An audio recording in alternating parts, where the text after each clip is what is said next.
Hi, I'm State Senator Lena Taylor. I represent the 4th Senate District. And last week, the State Senate and the State Assembly met in extraordinary session to take votes on the contracts between the state and the public workers. As we met in the Senate on Wednesday evening, I cast my vote, along with 15 other senators, to ratify the contracts that were negotiated, that were reasonable, and that were fiscally responsible with my other senators. Unfortunately, the Senate voted 16-16, which means that we could not ratify the contracts. Let me provide you a little bit of background on this vote and what happened in the Senate. These contracts were actually 17 different bills, and each of them were agreements that they had to come to between the executive branch and the unions that were represented in these bargaining negotiations that happened with the public workers. These contracts were to be in effect from 2009 to 2011, during that biennium, which is the same time period that the budget that we passed, that Doyle did in June of 2009, same time period. So in effect, these contracts would have only lasted for 6 months. While it would have been preferable that that was ratified, that those contracts were ratified a long time ago, the reality is that they had just come to the legislature, and that's when we were able to do them. And it still was our responsibility to do them because it was within the time period that the legislature was elected to serve. They were negotiated in good faith.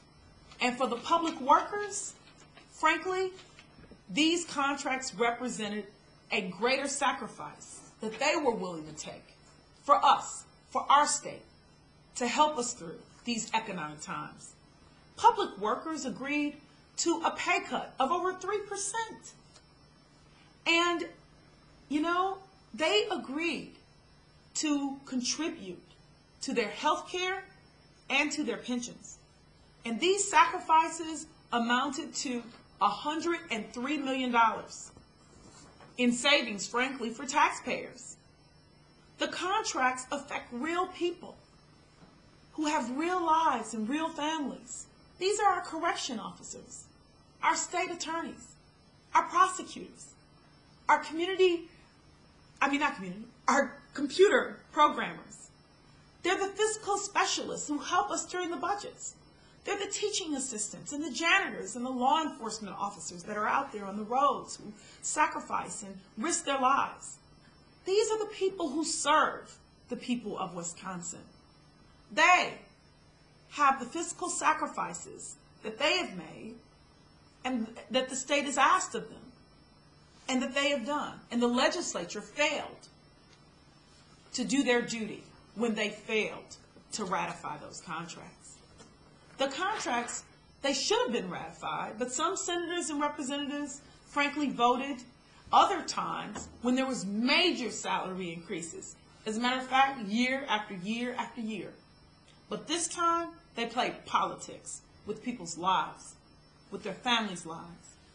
At one of the worst times I think you could, during the holiday season. It's unfortunate that the state of Wisconsin failed the workers who sacrificed and failed their families. They depended on these contracts. Going forward from this point, Governor-elect Walker and his administration must be responsible and forthright with Wisconsin workers.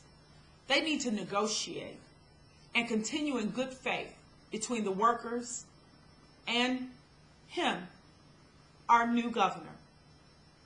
Only by cooperation will Wisconsin weather this economic recovery that we must do. Thank you for listening. Thank you to the state workers who have sacrificed.